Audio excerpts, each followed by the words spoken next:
Welcome to the Poisoner's Cabinet. I'm Sinead. And I'm Nick. And this is your weekly podcast exploring the lives of the great poisoners, macabre murders, and captivating crimes from across the centuries, and creating curious cocktails inspired by the tales that we tell. And it is episode 251 and the start of season 6. We're back. We're back, We're baby. back. How exciting. It's been a while. Hello. I forgot what you look like. Hello, you. You. Hello. We've seen each other quite a bit, actually, in between. But we spoke nothing of poison and murder. We did not. We only spoke of booze, and we drank a lot of it. There was a few bits. A few bits. How are you, Nick? We say this every year, but it's fucking hot. It is. Summer is hit. Summer is hit and it's hot and it's sweaty. It's hot. And Everything's Sinead hot. still won't let me buy my air conditioning unit. Oh my God. I came in and just said, why haven't you bought it? He's been talking about it for years. I did try to put him off last year. And each year she won't let me buy it. She beats me with sticks.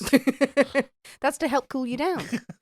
That's the old-timey ways of The cooling old-timey someone. ways. To hit them with sticks. Hit them with sticks. Yeah. Did you not know that You way? don't think about the heat then. No, you just don't. think about the welts, the boiling heat in that welt. Exactly. It takes the heat The rest of me is lovely and cool. out of the air into the welts, and then the universe balances it out. Yes, let's go with that. Let us go with that. Well, you know what? I'll test it out later. Research. Research. But you're well. Yes, can't complain. Have there been any poisonings lately? Oh, I've not been paying attention. No. I've been on a break. You've been basically with your sun hat on, Exactly. like Merlin in Sword in the Stone when he goes on holiday. I mean, exactly like that, yes. Yes, exactly. That's been you in your Hawaiian shirt walking My around. Hawaiian shirt, absolutely. Enjoying the sun. I love the sun. Everyone knows I love the sun. just out there having a grand old time. Swimming around, jumping in pools. Yeah, swanning about the place. Yeah. We just had a lengthy chat in After Dark, which is our warm-up chat, which is available on Patreon for our cyanide connoisseurs, about how much Nick hates the sun and me trying to convince him to come on holiday with me to a lovely place. And it was a bitter argument, I feel. I'm sure it would be a lovely place, but it's also a hot place. A hot place. Kind of be a lovely place that's nowhere nice and cool. No. But it'll have air conditioning. We can't go over this again, Nick. We can't go over. I've explained to you there will be a room with air conditioning and I will bring you grilled meats. That's the best I can offer. I don't want to go to Antarctica. It's famously not 5-star.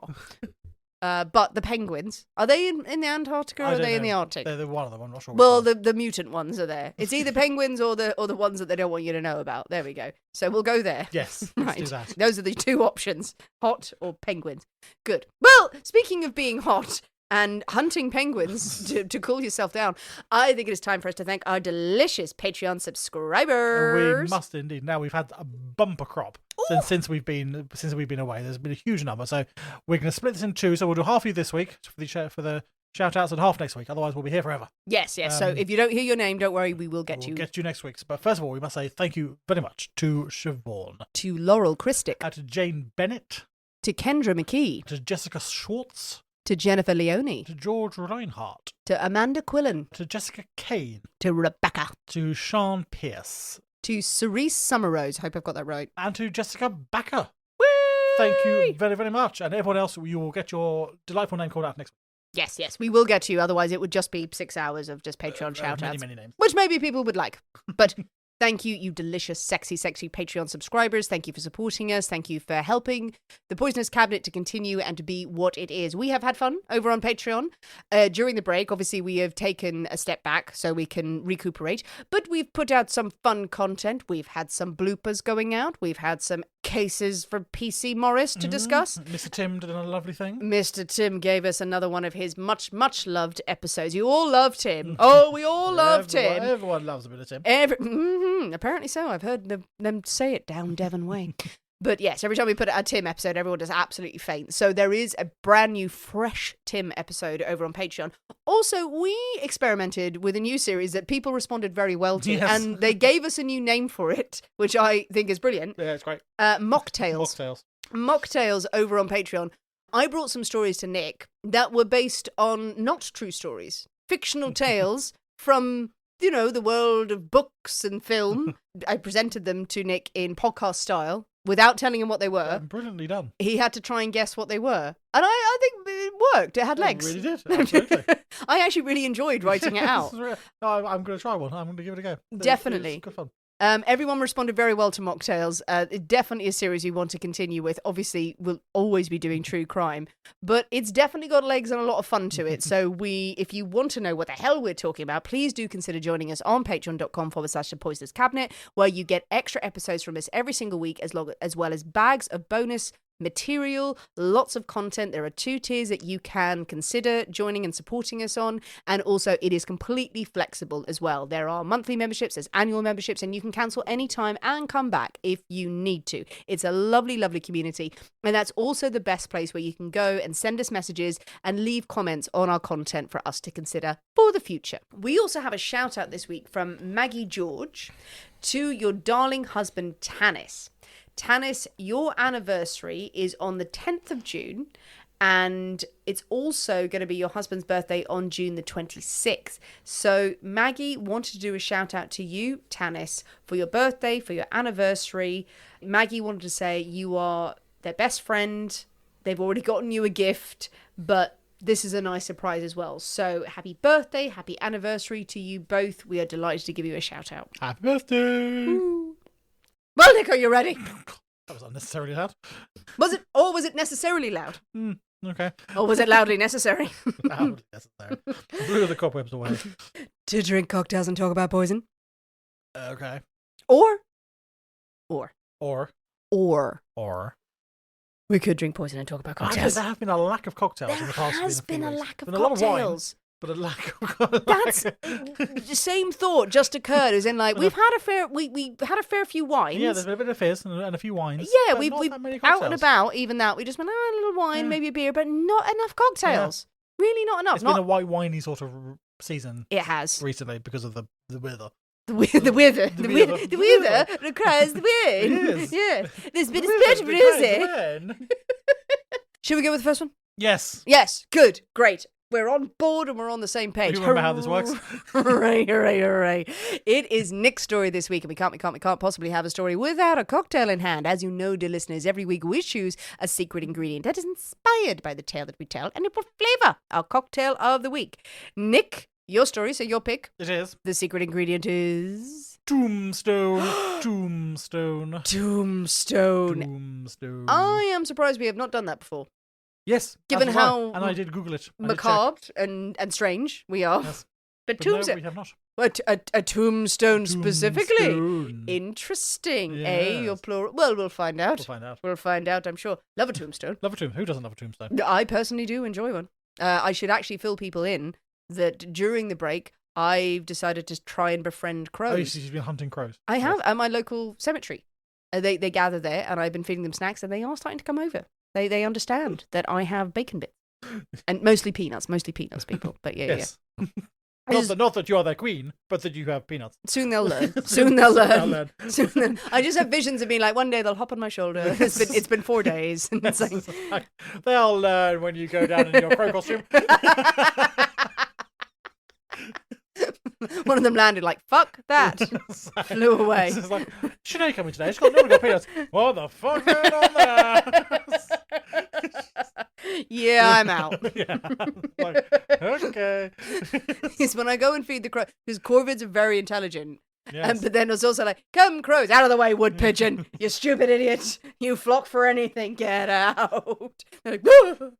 Wood pigeons are stupid. Oh, yes. They just flop about the place a lot. Magpies are curious, but the crows just sit in the tree going, oh, her again. Aside from that. Right. With tombstone as your ingredient, your inspiration. Yes. What have you come up with? We are having a cowboy killer. What? Cowboy killer. A cowboy killer. Right. Okay. Right. So nothing to do with actual tombstones. No. So a certain kind of tombstone. Maybe. One for a cowboy. So not so much the graveyard, may have more of a location. Potentially. Potentially. I could have dressed up like Doc Holliday, like I did for that Andy the other week. You could have done. I could have. I dressed up like Doc Holliday, and I didn't. And it was very hot. Was it? Well, I was very hot. Oh, you were very hot. In both ways. Okay. I make a very hot Doc Holliday, and I was also sweating a lot, so Nice. it made it less hot. Woo! Okay, a cowboy killer. Cowboy killer. Well, that's a gun, surely. Or the person wielding the gun. Oh, that, yeah. Or a rattlesnake. Or yes. Or syphilis. Or a stagecoach. A stagecoach. Being Or mowed down. tornado. Wow. Okay. A twister. Yes. Hmm. Or a big stick. Should we just have the cocktail and Or stop a this? cave in. A big stick. Or- Well, you went from big stick to a cave in. Or a lot of cows. A lot of a stampede.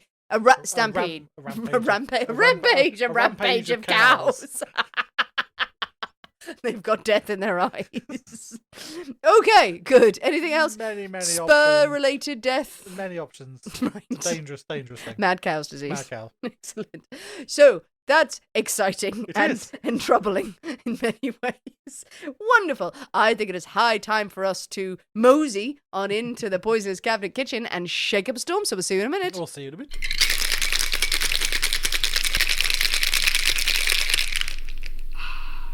And we're back. Hello. So, Nick, Yes. cowboy killer. Cowboy killer. Well, it looks bloody.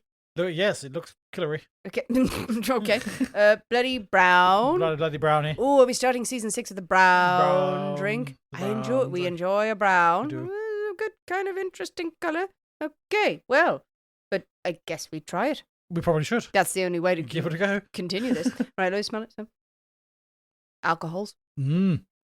Interesting. Yes. I see what you've done there. Yes. All right, well, let's dive in. Merry Christmas. Merry Christmas, season 6. Okay. Yeah. Oh, There are definite flavours. there are flavours that went right up my nose. It's not bad. Not bad. I'm not opposed to it. It's quite reminiscent of other things that we like. Yes, it is. It's not far away from a red hook. It's not far away from a red hook. It's not far. Not but far, It's but next door. It's not. It's looking through the window. Right. Yeah.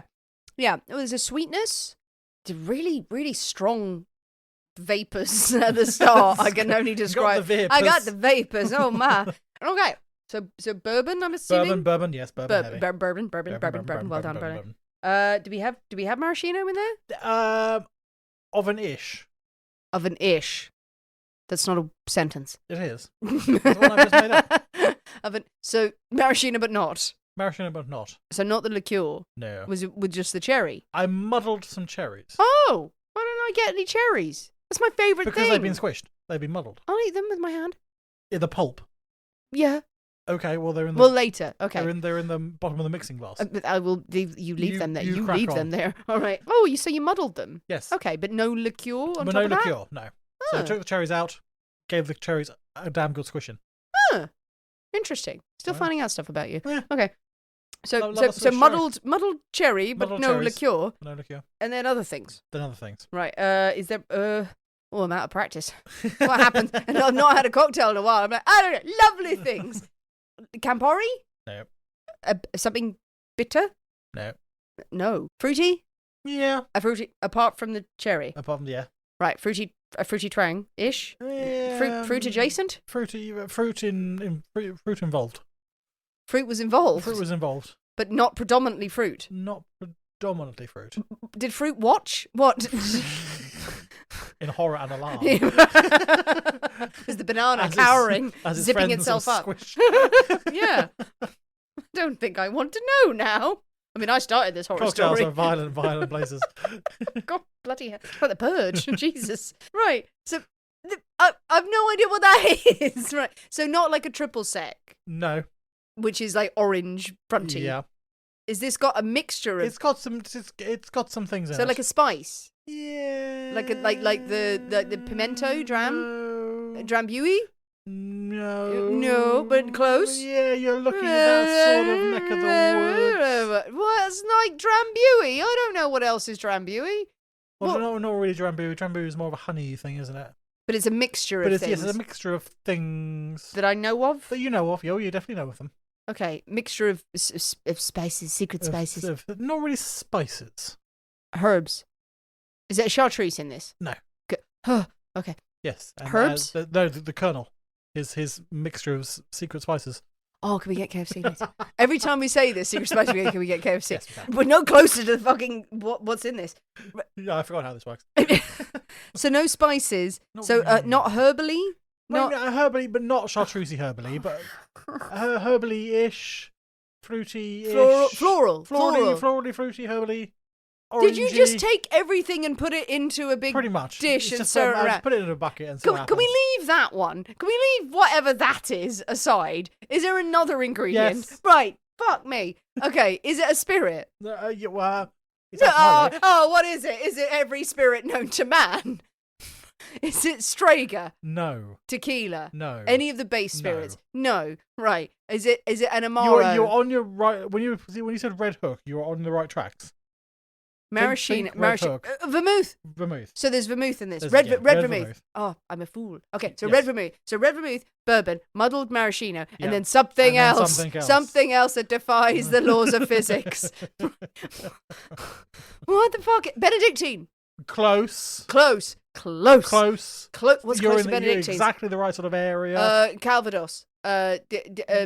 Brandy, No, not well, Calvados. no. Apricot brandy. No. No, Benedictine. Further away. Colder. Benedictine. Russia. What? Not across Europe. No, Right. I'm not thinking geographically at this point.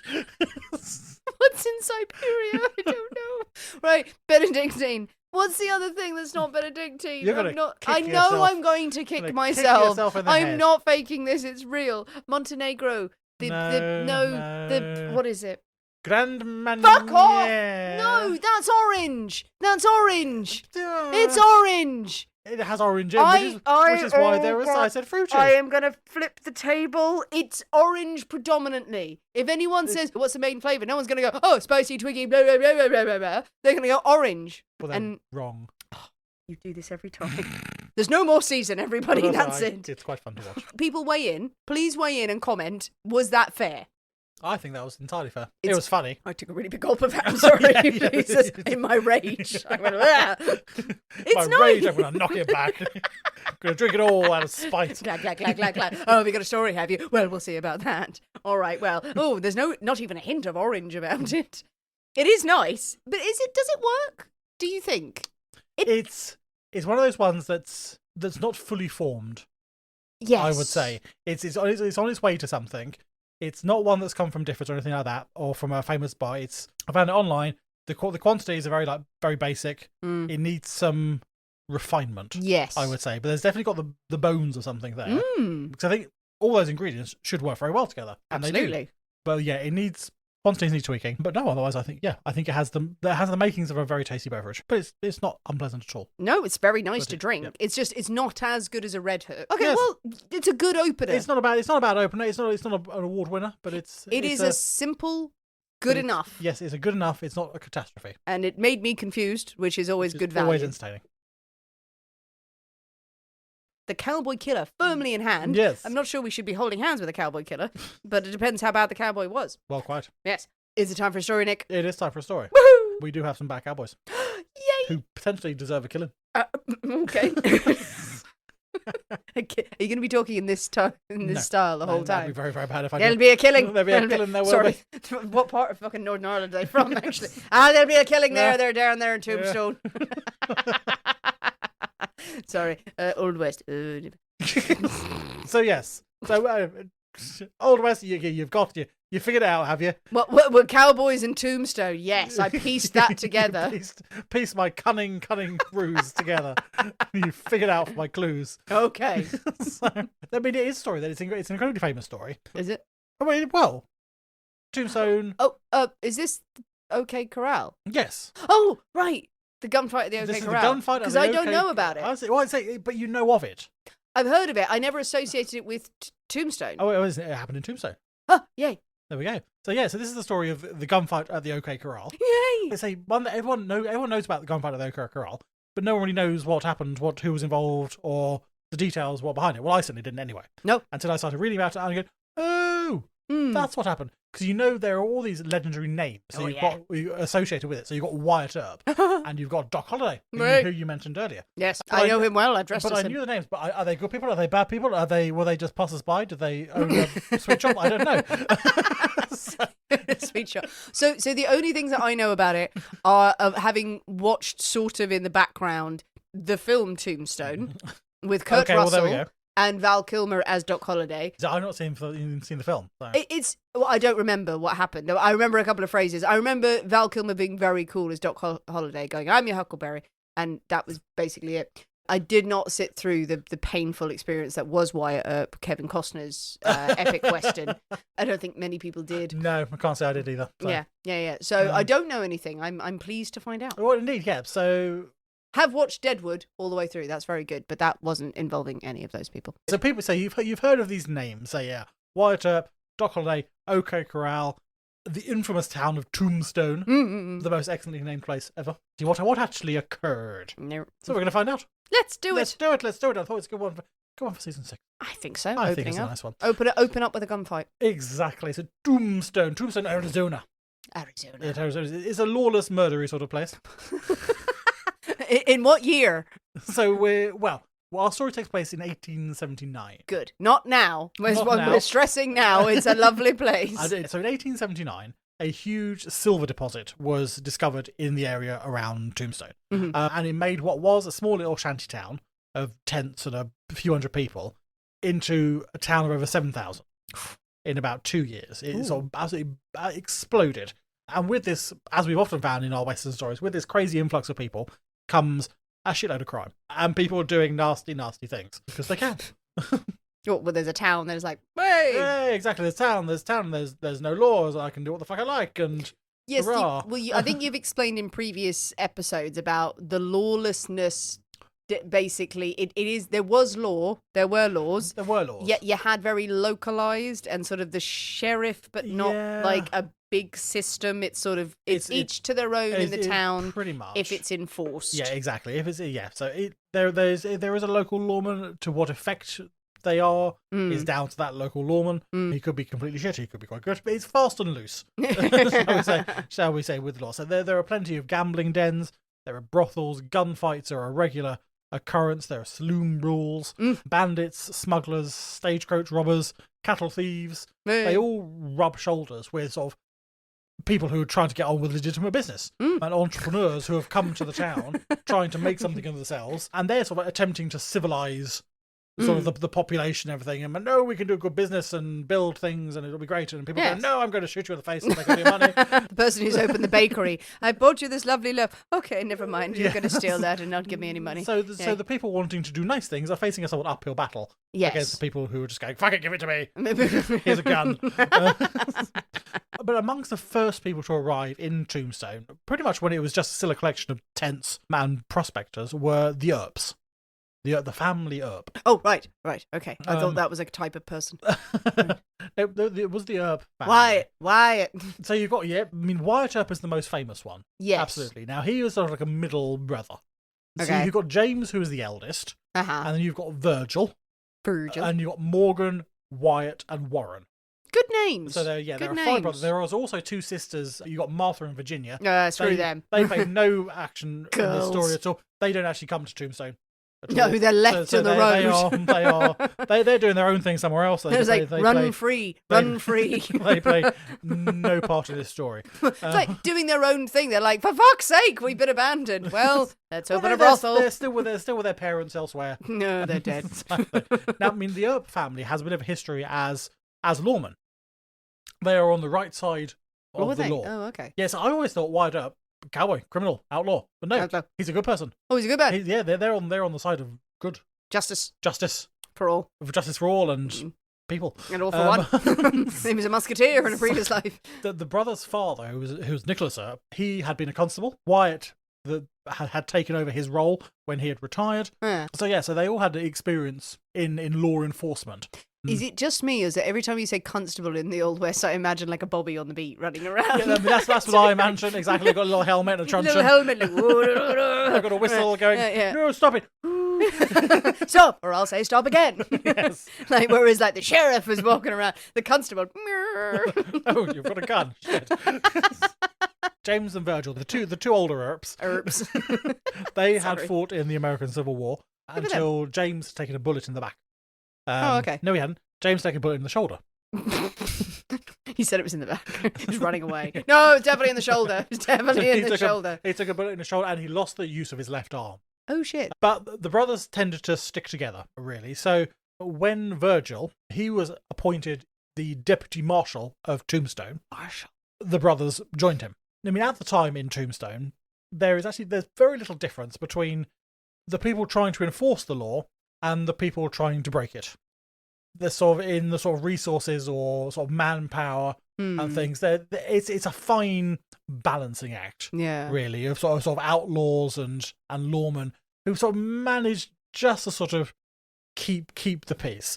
I mean, the vast majority of the time, disputes are sort of settled by just one group confronting another, and just on that occasion, one group happens to outnumber the other, and the other side backs down. Oh, right. I mean, that's the sort of limit. That's your negotiation. If you got two sides of like the criminals on one side and like evenly matched with the lawmen, and then someone turns up and they're like, it's like calling a dog, like, no, come to our side. They're like, they have more gold. Okay, oh, well, never mind. By the time the third brother, Wyatt, arrives in Tombstone in about 1880, he's been a constable across towns in Arizona. So he's continued in his lawman traditions. With his truncheon. With his wee little truncheon. I have to say, I mean, he's a very interesting character. Whereas this story is very much about the gunfight and what happened there. Yes. He's probably someone who would deserve a delve into on his own right. Yeah. Because in between sort of constable and lawman jobs, he has been frequently arrested as a pimp and running a brothel and stuff like that, and running a brothel on a boat that went up and down rivers and stuff like that because the authorities couldn't catch him on a boat and stuff. So he had quite a double life, really, of one side lawman, and then I can't get a lawman job. Fuck it, I'm going to be a bit of a crim for a bit. Yeah. Oh, like I'll just run sex workers, shall I? Sex workers on a boat for a bit. Boat Absolutely. sex. Yeah. Him just sailing up and down the river, going, well, there's Wyatt. Yeah. Okay, he's gonna defend our town. Interesting. Right. Okay. Yeah. So he's had this bit of a sort of double life, really, which is quite a fascinating character. Ooh. But when he gets to Tombstone, he's sort of like, he hopes to leave all that behind. He wants to sort of settle down, really, and leave a bit of leave the boat behind and leave a bit of a quiet life. Really, he knows his brothers. They're in charge of the law. He doesn't want anything to do with that. He's left that life behind. Yeah, he's left that life behind. He just wants to get on, raise a family. So he decides he actually invests in a stagecoach. Ooh. He's going to set up a business, and he's going to make his money by running a trade route. Was it originally going to be a brothel stagecoach? No, Wyatt, we've talked about this before. Going just the stagecoach. Oh, actually, that's a really good idea. Yeah. As far as I know, this is just the stagecoach. So I'll just take off the sign. Sex stagecoach. No, just stagecoach. No funny business. Okay.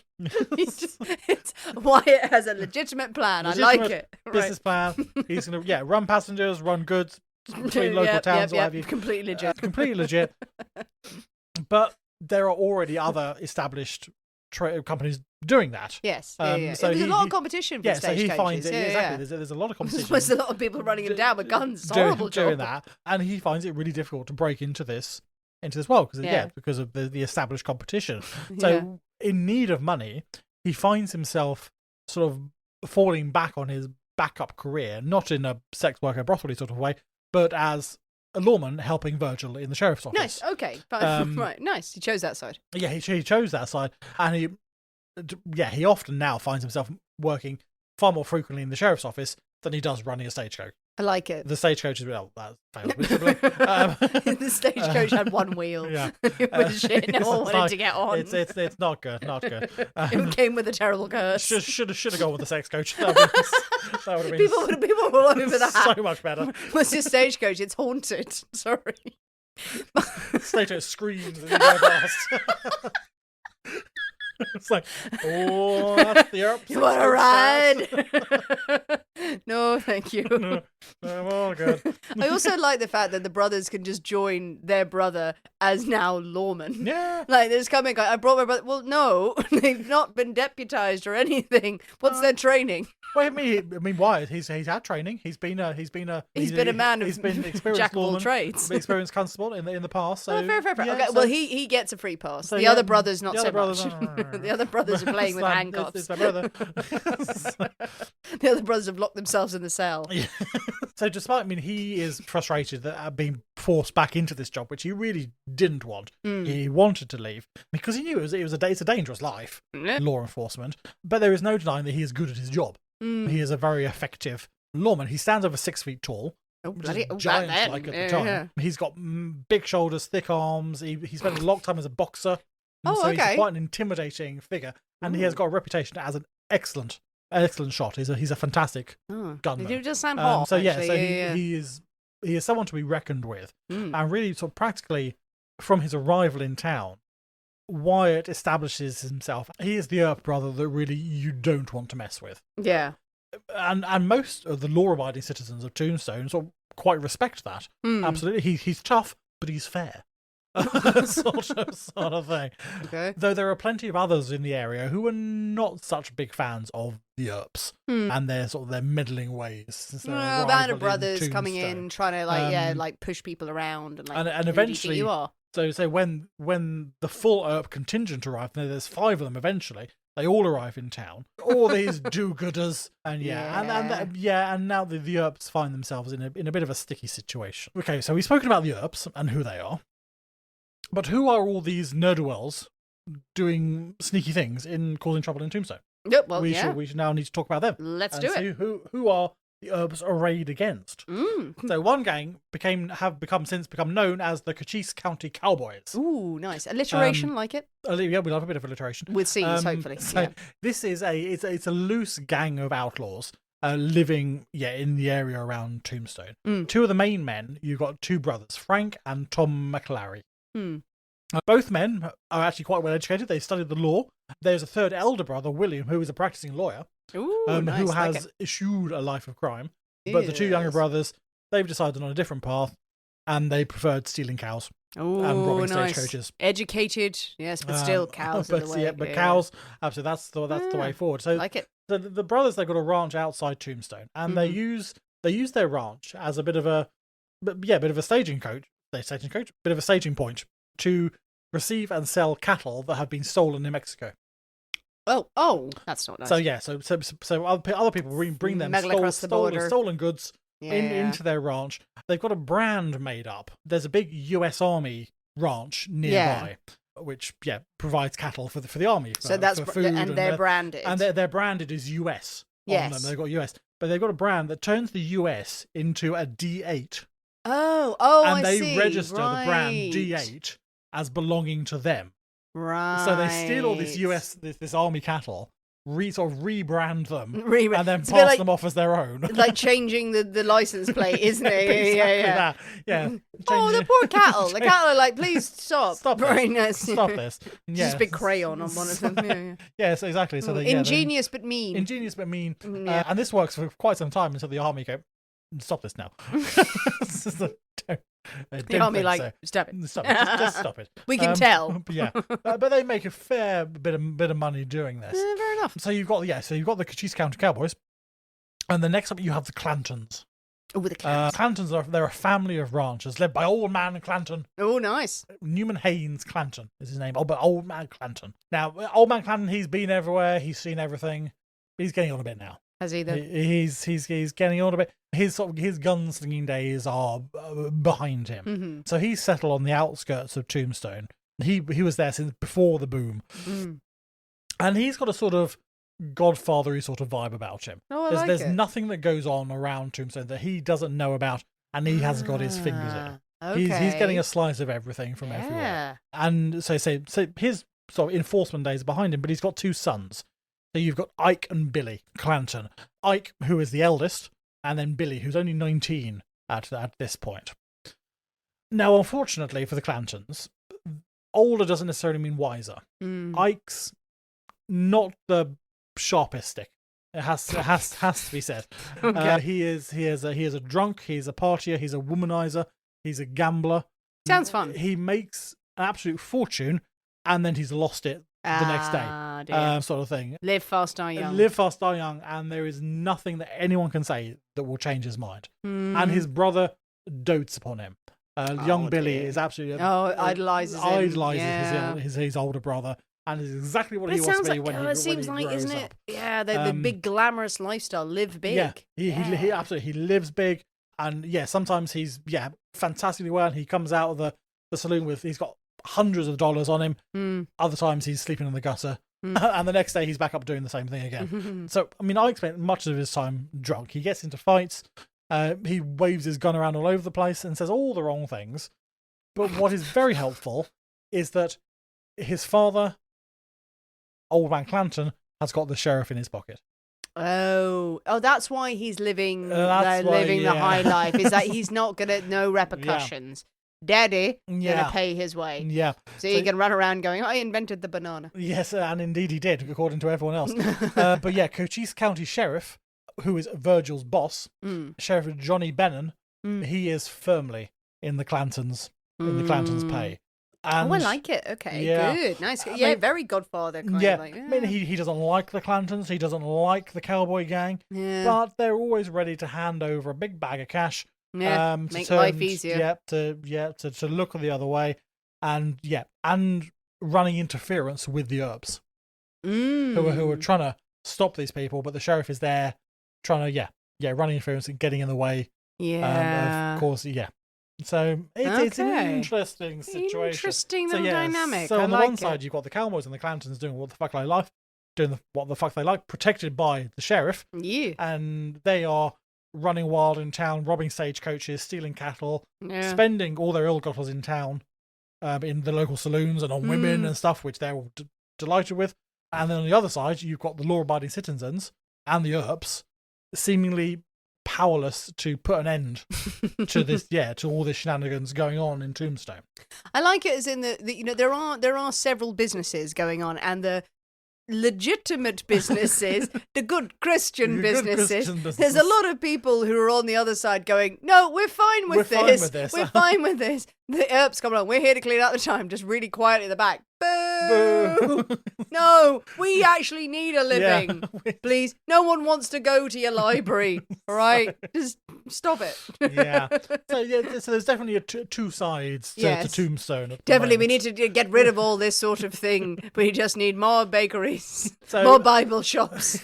So this sort of standoff, this sort of equal sort of opposing forces, is stuck like that in Tombstone until the banking group Wells Fargo, they decide that they have had enough of their coaches being robbed, their guards being murdered, and something has to be done to stop this. Local authorities seem to be doing bugger all or being completely ineffectual, so they actually privately hire Wyatt Earp to protect their stagecoaches. Oh, great! Because he was so good at stagecoaching before. But now Wyatt Earp has got an absolute fortune behind him. He's got all the resources of Wells Fargo behind him to hire as many bloody guards as he like, to buy the biggest guns they can find. It's a Gatling gun. Exactly. I'm going to drag it by a coffin. Yes, no, Django, no. All the cannons you can find, put them on the stagecoaches. And so he does it. So he hires guard after guard. They are all armed to the teeth, and they are ready to put up a fight. Okay, love that energy. Yeah, so things are swinging decisively in the other direction. But then when yet another stagecoach is the victim of an attempted robbery and two more guards are murdered in the attempt, Wells Fargo now demand that the Tombstone authorities, you have got to do something about this. This is beyond the pale. And this is putting Sheriff Bean in a rather tricky situation. Oh dear. Yeah, because he is in the pay of sort of both Wells Fargo and the gangs. Who are so the people he's trying to protect and the people who are doing the robbing. Yeah, he's playing both sides. He's playing both sides. Everyone knows it's been the Cowboys who had attacked this stagecoach, but the sheriff can't exactly play favourites when a company as big as Wells Fargo is shining a spotlight on what is happening around Tombstone. So eventually the sheriff decides, okay, we know who attempted this robbery, we know who is responsible, we're going to have a conversation. Little chat. So the sheriff, Virgil, Wyatt, and Morgan Earp, so the sheriff and the three Earps, along with a few hired guns, they set out to interrogate one of the Cowboys they know, a chap called Luther King. They know where he's hiding out. He's holed himself up at a nearby ranch. They go to the ranch. They get hold of Luther. Luther is more afraid of the other Cowboys than he is of the law, and he refuses to talk. Okay. Until one particular threat is made. I don't think it's time for a break. Oh, tenterhooks. Okay, let's have a drink. And a dramatic pause. Nick, we have our drinks. We do. And Stuff's happened. They have Luther. They have Luther. They have Luther. But then he's got a secret, or there's something's going to happen. Yeah. So indeed, they've cornered Luther. They're trying to get him to spill the beans unsuccessfully. Until they tell him. Right. They tell him that Doc Holliday's girlfriend had been shot in the attack. What? And the Doc is after revenge. So, what curveball? Throwing Doc Holliday into this suddenly? Yeah. Oh, I don't know this story at all well. Oh, no, his girlfriend. Oh, no, that's sad. None of this is true. This is a complete lie. It's absolute lie. But they are liars. But just dropping the Doc's name is enough to put the fear of God into most people that Luther is soon singing like a lark. Okay. Yeah. So who is Doc Holliday?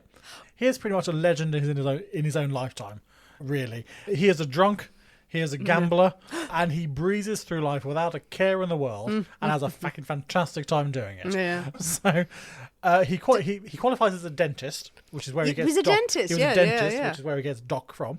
He qualifies at 20 and he sets off to make his fortune. Not huge fortunes to be made in dentistry. So he goes into gambling.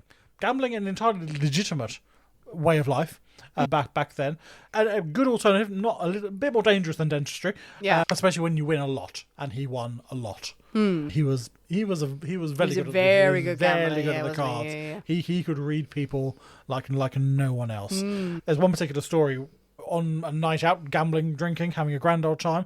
The Doc had lost his temper with one of the other patrons in the bar he'd gone to the wrong side of drunk.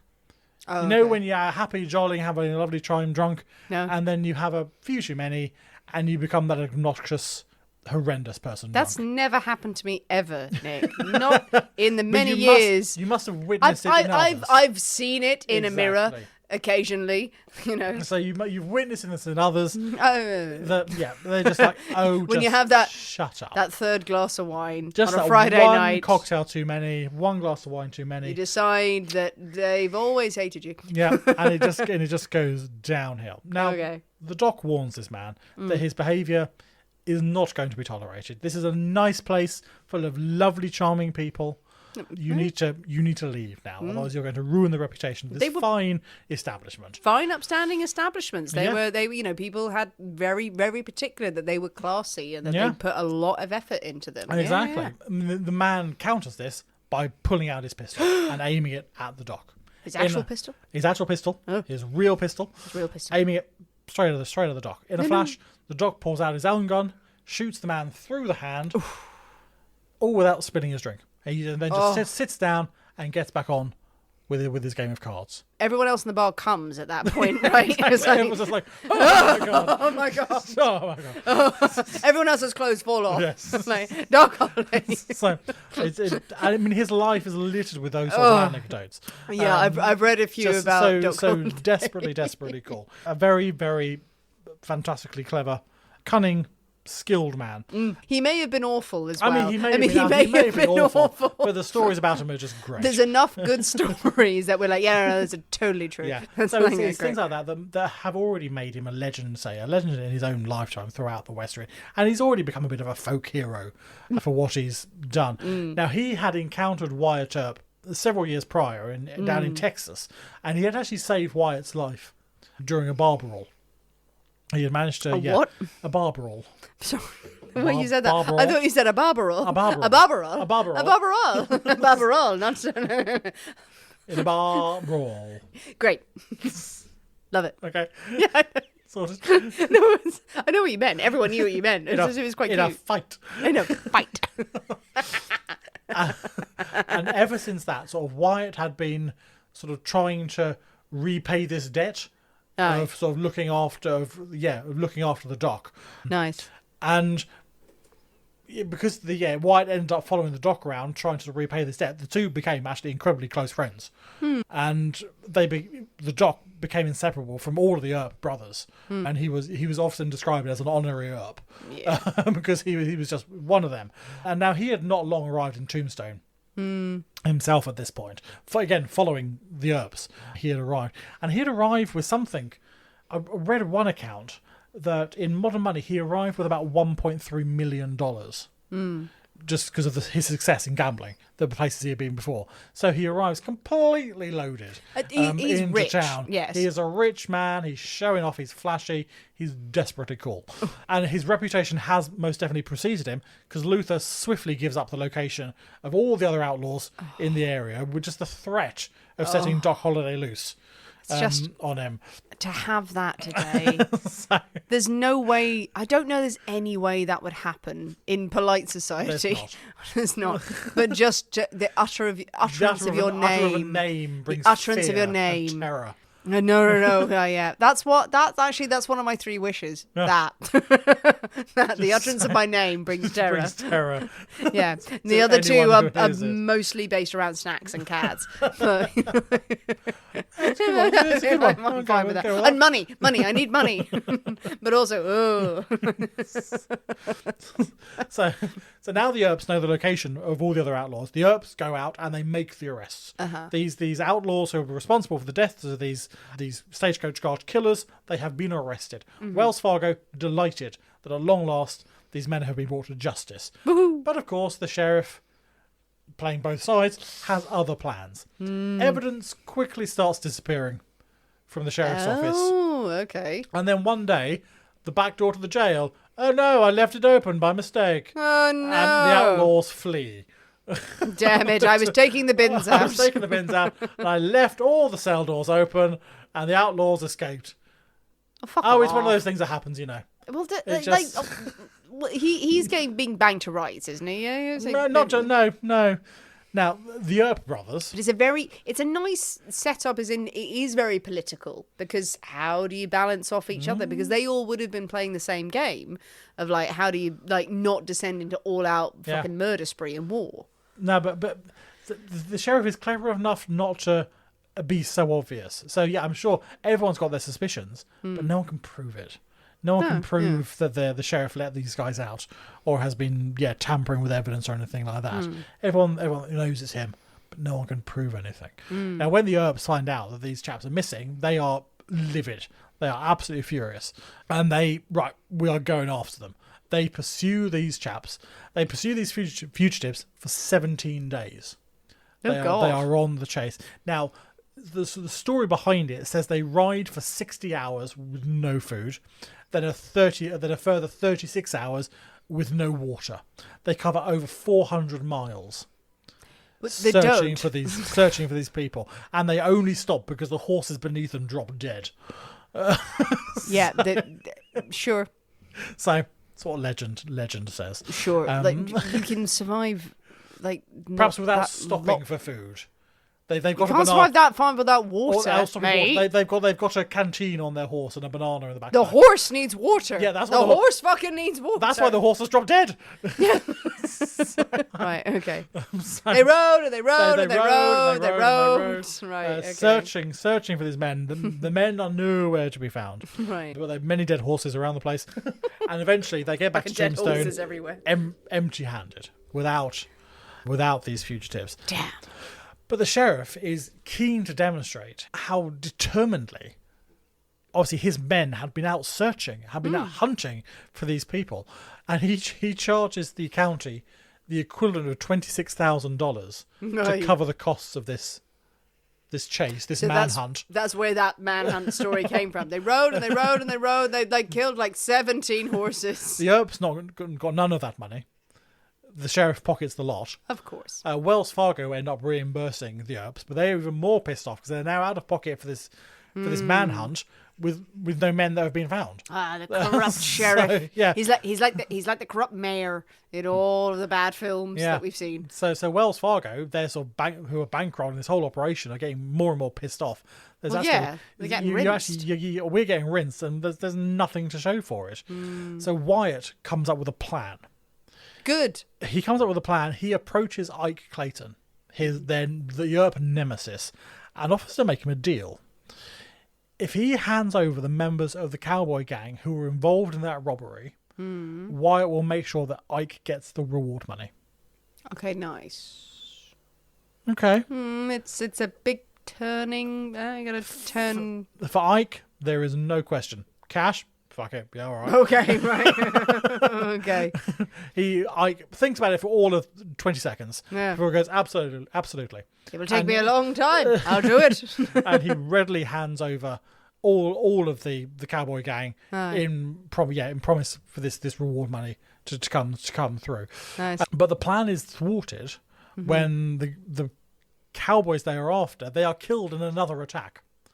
They attempt another robbery on another stagecoach. Does not go well for them, and they are all killed in the attempt. So Ike gets nothing. There's no reward money because they've not been brought in. So there's no reward. Sorry, they were killed. Admin. They were killed in that. So Ike is now really pissed off a little bit of a that setup. he's been cheated out of this. He sees he's been cheated out of this money. Well, you would think actually that haven't you sent some people? And he's also now increasingly concerned because Wyatt knows that he's willing to sell out his fellow outlaws for a paycheck. Is he a patsy now? So if this news gets out that Ike is collaborating with the Earps for cash, his reputation is fucked. He is shot. In town. So he starts getting increasingly paranoid about what people are saying about him. Has anyone heard? When he finds out Wyatt has told Doc about what this arrangement was, again he gets increasingly paranoid that this news is going to spread, and he's entirely untrustworthy. Years of heavy drinking, and I mean, Ike putting himself in crazy life-threatening situations has left him seeing enemies everywhere now. And as far as he is concerned, Wyatt Earp, the leverage he's got on Ike, he cannot let that get out. He absolutely cannot get that out. He, in his drunken rages, he starts shouting that he is going to kill every last Earp that there is. Oh dear. And he starts. Well, he tries to make good on his threats. There are frequent brawls in the streets between Lawman and the Clantons. More than once, shots are fired into sheriff's offices through windows and things. Yeah, big warning. Nothing, thankfully, hits anyone, but there are several assassination attempts made on the Earps. Then one evening, he's been drinking more than usual. He has spent the evening playing poker, getting into a worse and worse and worse mood as he keeps on losing and losing and losing. And after the game has finished, he's shouting about how Earp's time is up, how he's going to get them all. The local the barkeeper tries to calm him down and tell him to go home. But at 8 the following morning, he's still there, still drinking, still shouting, staggering around, and he's having none of it. He is determined that he is going to kill every last Earp, Doc Holliday, anyone associated with them. Jesus. They are all going to die. And he's not afraid about who knows his threats either. He's shouting to the world, but this is what he's going to do. Now, another deputy marshal wakes Virgil and says, look, Ike's been around town, he's pissed out of his brain for the best part of 24 hours now, and he is going around town shouting all this. Now, Virgil laughs it off. Yeah, Ike's pisshead. He's we've heard these threats before, whatever. And he goes back to sleep. But when he wakes up a few hours later and he hears it's 12 o'clock, Ike is still on a rampage. He's still drinking. He's still shouting. But also now he's now armed. Oh shit! He's now gone home and picked up his guns and come back into town. Okay, no, I'll prove you wrong. Let me see. Yeah. Now at this point, being armed in town is against the law. Yeah. So, in an effort to sort of reduce the violence in town, it was now illegal to carry weapons in town. If when you arrived into town, you had to surrender your guns at the saloon or where you moored your horses, not fucking boats. Moor your horses, Moored your horses. That's the wrong word. Tied up your horses, stabled your horses. Well, you stable your horses, but they're not stable, so you you tie your horses. Yeah, it's the way where you tie your horse up. You sort of vaguely throw a rope at a bit of wood. And you leave your guns there. You leave your entire possessions. And then you go and do your business, collect your weapons on the way out. You back the horse into the fucking lock, and that's it. I wouldn't know what the word is. Yeah. That horse is like, why is this happening? Why am I in a river? It's a good start to season 6. It's only get worse from here, people. So hearing that a drunk and armed Ike is loose in town, Virgil and Morgan both set out to track him down before he does something stupid. He's going to shoot a passerby by mistake or something, he's going to get all pissy. Waving his pistols around. They find him about an hour later, and this time he's with Tom McClary, one of the cowboy gang. He's still drunkenly screaming about killing all the Earps and waving his guns around. Sure. And Tom is sort of egging him on, really. Whereas you just try and calm him down, but no, Tom's going, yeah, go for it, go. Egg him on. Now, thankfully, in his drunkenness at this point, he's not that much of a threat because his aim is not so good currently. So both Ike and Tom are knocked unconscious by the Earps. And they're then handcuffed and dragged off to jail, where they're left to sleep it off. Now, after a few hours, they've slept it off. They pay their fine for being drunk and disorderly in town, and they emerge from the jail cell. While this has been happening, news has reached Billy Clanton and Frank McClory, the two brothers, that their brothers had been locked up. So they were racing into town to find out what's happened to their brothers to provide backup. Yeah. The Clantons and the Macaulay brothers, along with another chap, Billy Claiborne, who was another member of the gang, they gather outside the OK Corral, and they are all armed. News quickly reaches Virgil that the outlaws are in town and they are gathering men. Their numbers are increasing. Something now has to be done about this. This cannot stand. So he gathers his brothers, Wyatt and Morgan, along with Doc Holliday, who, why not? He's there for the crack. He's just there. He's there. This sounds like fun. So just sidles in. Hello. He goes along for what they all know is going to be the final showdown, really. Along the way, they jump into Sheriff Behan, who has also caught wind that there's trouble. And now he has already approached Ike Clanton and the cowboys, and he has asked them to hand over their weapons. Now, they have, unsurprisingly, refused to do so. Nah. However, when the sheriff meets the Earps, he tells Virgil the gang are unarmed. The gang, I've spoken to them, I've told them to put their guns down, they have put their guns down. They are no longer armed, they're not a threat, and they are willing to leave quietly. But then, do they trust him? Well, do they trust him? Thankfully, Virgil is like, really? He's there going, I've done all of this and they're not armed. Like, don't trust a word he says. Exactly. He works for them. Virgil Earp is exactly the same line. He says, no, I don't believe you for a second. So they cautiously approach the OK Corral, only to see the gang loitering outside, fully armed. And they realise that the sheriff has lied to them, and they know for sure which side he is on now. Yeah. Virgil immediately calls out and orders the cowboys to surrender their weapons. Wyatt would later testify to what happened next. He says, Billy Clanton levelled his pistol at me, but I did not aim at him. I knew that Frank McClory had the reputation of being a good shot and a dangerous man. I aimed at Frank McClory. The first two shots were fired by Billy Clanton and myself. He shooting at me and I shooting at Frank.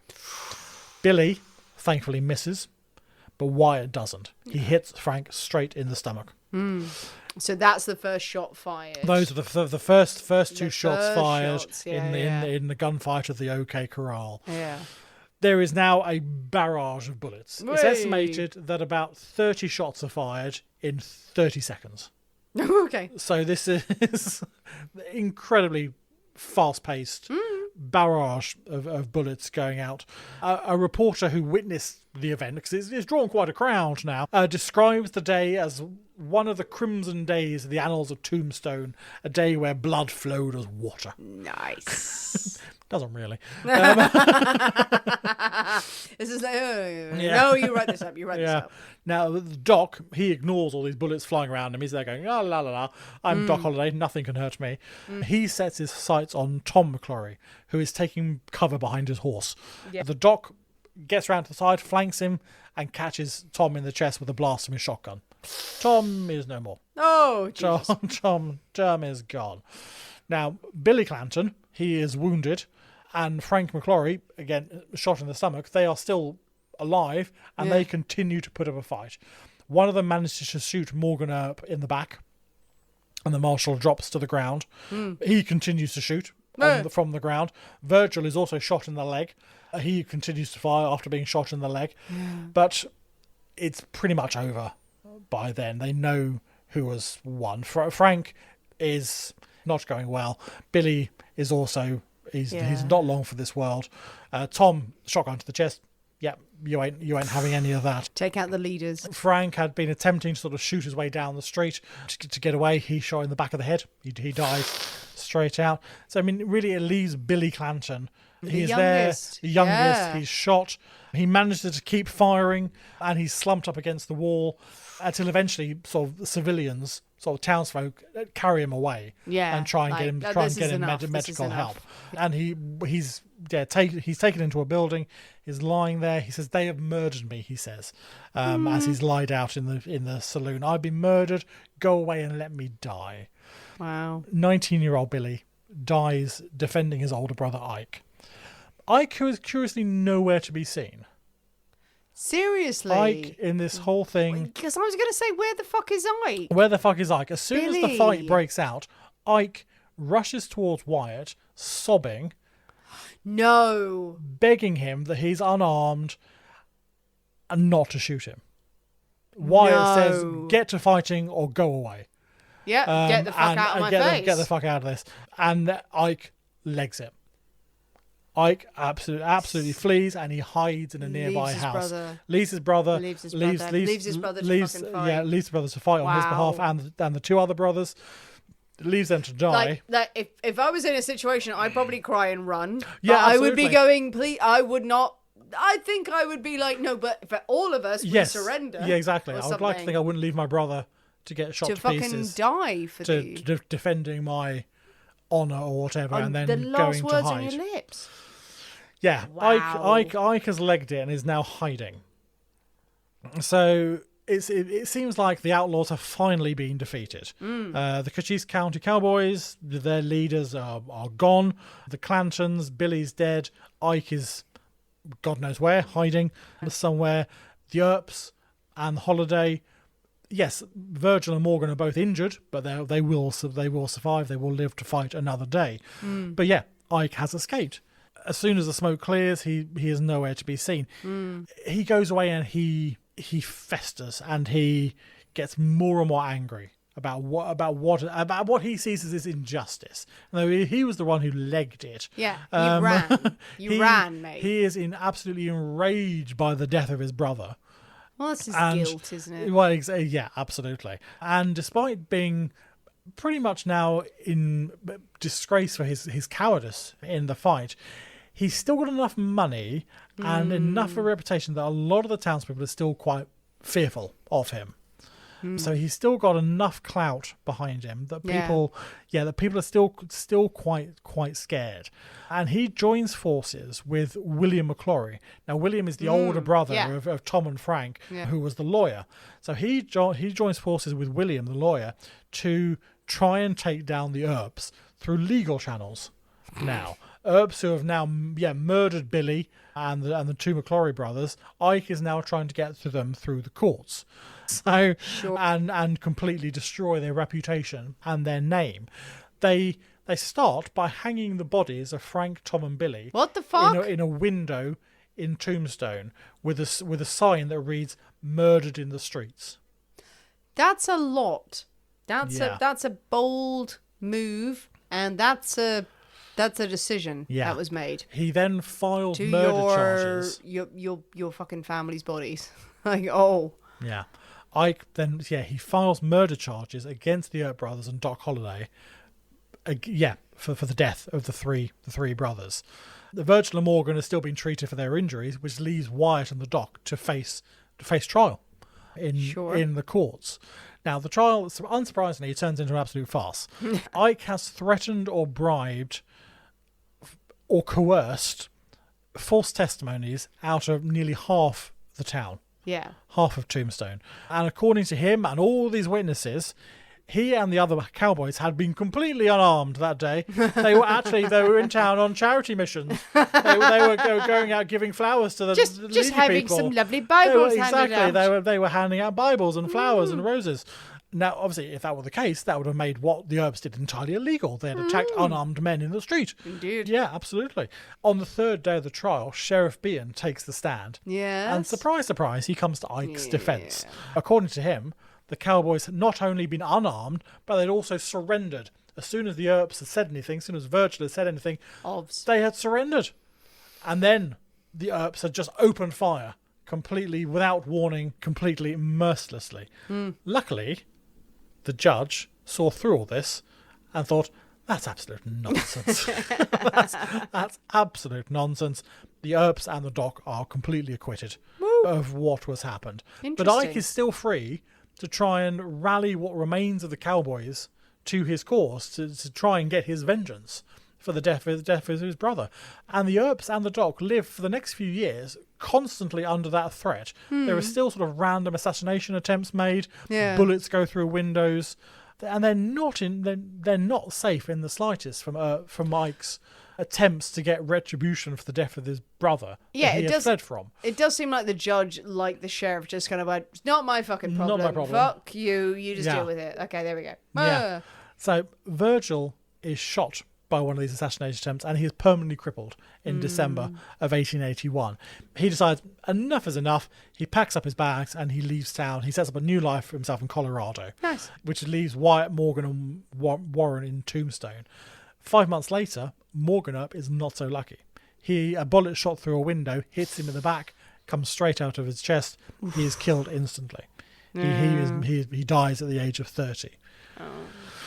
Wyatt, who witnesses all of this, is heartbroken about the injury and the death of his brothers, but this also turns into a need for revenge, exactly like it did with Ike. Now Wyatt is out for revenge as well, and he's still fueled by Wells Fargo's bottomless money.